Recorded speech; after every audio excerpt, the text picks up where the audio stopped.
Maybe you're new to this podcast, just now started listening, trying to figure out what the heck I'm even talking about. Or maybe you're just kind of overwhelmed about what we've been talking about for the last 16 episodes. So this podcast, Working at Woodworking, is here to encourage you to start a woodworking business for yourself or improve your woodworking business that you already have. So let's not make a mountain out of a molehill. This really isn't that hard. You want to make money, but how? Well, there's two scenarios. Number one, you could take out a loan, mortgage the house, rob the kids' college fund, cash out your retirement fund, build a 3,000 square foot shop, buy all the expensive tools that you can find, quit your job, and start making high-end furniture. Dining room sets. What could possibly go wrong? Or scenario number two, start making something small. Ladies' hand mirrors. Turned cases, like a pillbox, or maybe USB drive cases. Coffee scoops. Something simple. In your spare time. Come on, give up Netflix for a couple nights. You can do this on the weekends, or in the morning before the kids get up. Or, and this is one of my favorites, tell your friends and family that you can repair furniture. Even if you're not sure you can. Furniture's not that hard. You can usually figure it out. And with YouTube, you can learn just about anything. So keep your day job. You probably already have all the tools that you need, and you might even have all the materials that you need. Just get started. This isn't rocket surgery. Hello, my name's Roger Kugler. This is Working at Woodworking Podcast, episode number 17. Is now the time to start your woodworking business. I've been doing woodworking, for over 50 years. I've been doing this professionally for the last 20. And I've picked up a few tips and tricks that I would like to share with you. And most importantly, I'd like to encourage you to get into professional woodworking. Why? Because I'm getting tired of saying no to phone calls and emails from people asking me if I can do something for them. I just don't have the time. And there are so few people working in this industry now. All of my mentors are dead. Well, a couple of them have retired. But they're not in the industry anymore. And there is a great need for this. So, hence the podcast. Hopefully I can talk, one or two of you into doing this, and I think you'll find it a very fulfilling and rewarding career. So this is episode 17. We have 16 episodes in the can, as they say, and I've always been frustrated with some podcasts where I just discover the podcast and it's episode number 351 and I start listening and I have no idea what they're talking about. I'm interested in the subject, but they are so far over my head. And I just don't go back to episode number 1. That could have been 10 years ago. And especially if it's like a tech field or internet, web design, that's ancient history. I might as well be studying the ancient Egyptians.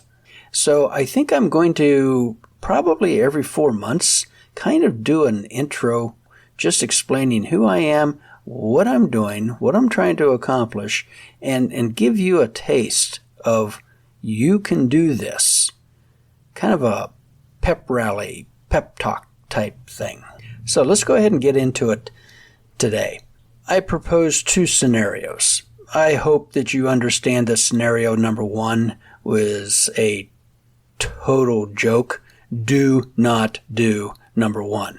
And the thing about the dining sets, that's a little bit of an inside joke among professional woodworkers. Dining room sets are really hard, and you can lose your shirt with them. So that's not something that I would tackle as your first project. Scenario number 2, definitely do that. It's simple. You just have to get started. So start doing any type of woodworking. Make stuff, repair stuff. Do this on a part-time basis. Do not quit your day job. So if you make stuff, how are you going to sell it? Again, let's keep this simple. Friends, family, coworkers. Maybe the church craft show or a local craft show. I talked to one gentleman who worked for like 3 years part-time doing projects for his coworkers. Steady income. Very low marketing cost right there. So you don't have to be the biggest, baddest, bestest, from day one. We're taking little steps here. So step 2 in starting your woodworking business, keep track of your income and your expenses. On the back of a napkin, an old envelope, a yellow pad, maybe an app on your cell phone. I don't care. It doesn't have to be big and elaborate. Just keep numbers. The numbers that people give you money and the numbers that you spend on stuff that goes into what you are selling. And why we're doing this is to basically keep everything legal, to keep everything honest. The federal government asked us to report any income over $400. That may have gone up to $600 this year. I'm not positive. Oh, by the way, I am not a tax professional. I am not a CPA or an accountant or a lawyer or a tax preparer or anything like that. So I'm not giving any tax advice here. Seek out a qualified professional for your tax situation. Okay, end of disclaimer. So all you need to do is just keep track of your sales and your expenses. And this is super simple. If you made over $400 on furniture repair or selling some stuff, you can just declare that on one line on your IRS tax return, and boom, that's it. If you made, $1,200, you can just one line. You're done. Your taxes for that are over. Now, of course, you're going to pay your standard tax rate on that $1,200. And if you'd like not to do that, you could take the one additional step and calculate all of your expenses for that $1,200. You may have spent $420 on materials and supplies, nuts, bolts, screws, nails, finish, sandpaper that went into generating that $1,200. And if you would like to reduce that $1,200 tax liability to $780, you simply put that on a Schedule C. 1 page. Simple to fill out. So now you're paying tax on $780. That's it. You are in business and you are taking care of your taxes. 2 steps. Simple, easy, congratulations. You are making money doing woodworking. Okay, end of program. Well, actually, if you wanted to take one more step at kind of making this more of a business, I would suggest get a checking account wherever you are banking right now. Myself, I'm a big fan of credit unions. I don't care that much for banks, but each to their own. Just open a checking account. Everything is in one place. It is super simple. You can, every month, look at how much money came in and how much money went out. That is your profit and loss right there.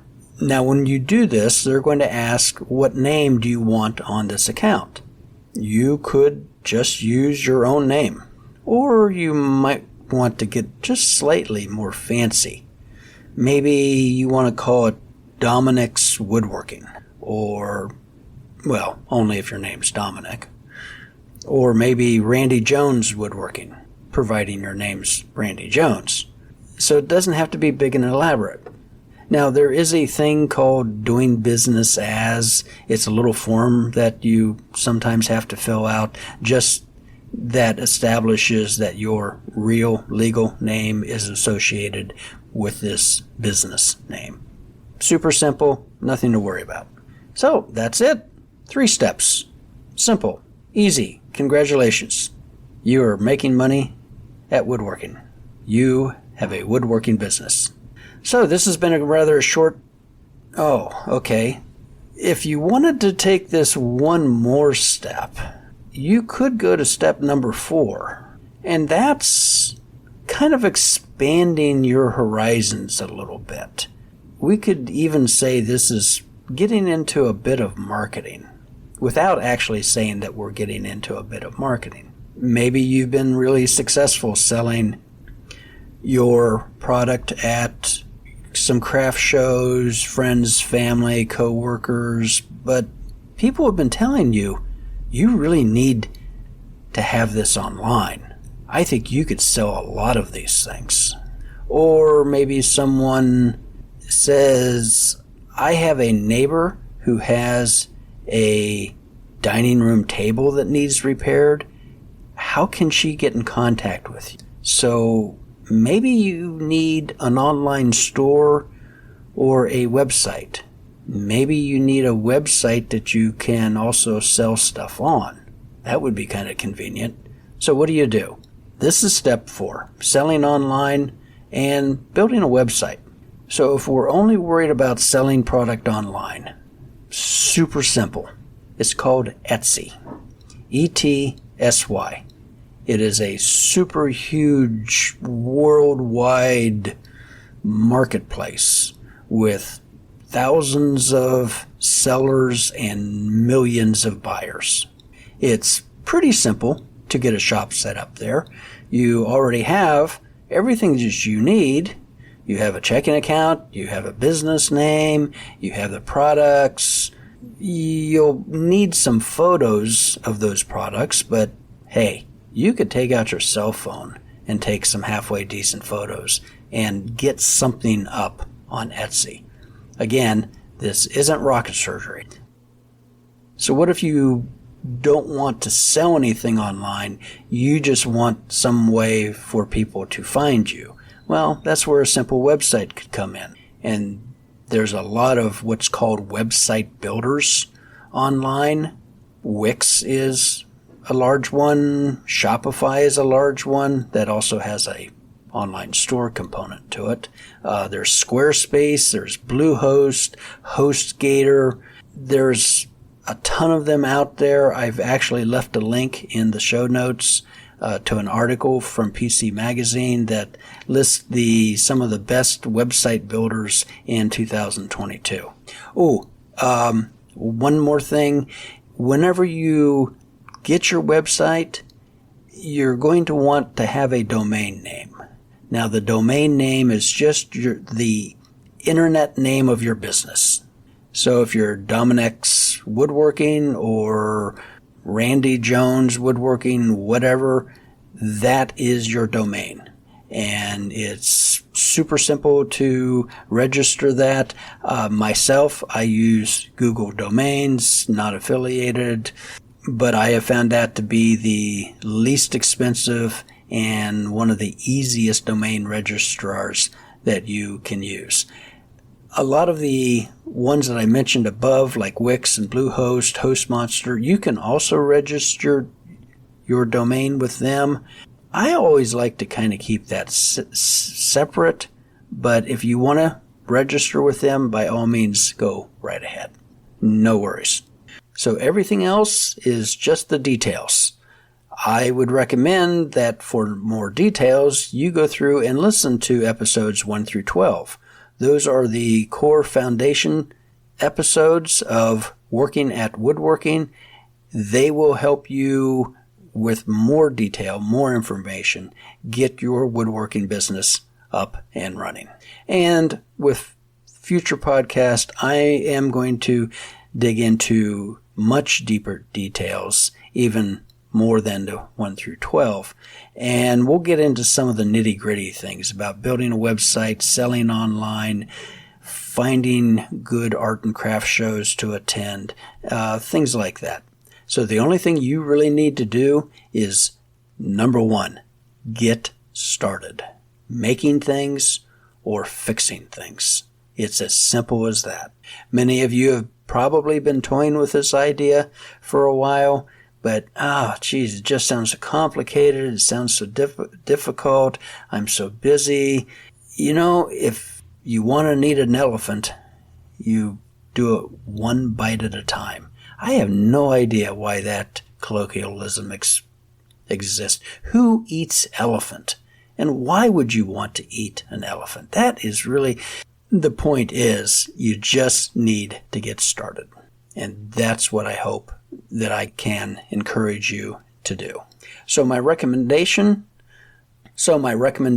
for the week is the top 5 woodworking projects that sell by 731 Woodworks on YouTube. There's a link to that video in the show notes. Missed jobs that I've had this week. To be honest with you, it's been rather quiet. I've turned down some advertisers. I've dealt with some spammers. I don't think I've actually turned down a job this week. I'm sure that I have, but I just can't think of it at this moment. I have so many other things I got to get done that I couldn't take any more jobs. Anyway, so I thank you for downloading and listening. The podcast is growing, and I really appreciate you following. Last week there was a lot of downloads, more than I think I've ever had. So hopefully this thing is helping a lot of you out there. Again, thank you to the Australian and European audience. I appreciate you tuning in. I hope the differences is manageable. And I would love to hear from you. Maybe there's some unique things in your countries that you would like to point out and share with me. And always, if you would like to send me any comments, complaints, criticisms, you can do that at roger@woodworking.com. And I do offer coaching for anyone who's kind of on the fence, not sure if they want to do this or not, or maybe you have been doing this for a while and you're not getting the results that you're really looking for. I would be happy to help with that. I will have more information up on the Working at Woodworking website. I just haven't gotten it done yet. Remember, done is better than perfect. And sometimes we just have to take small steps. I'm still taking small steps with the website and a lot of the marketing and social media things. But you're always welcome to shoot me an email. I would be more than happy to talk with you. And until the next episode, happy woodworking.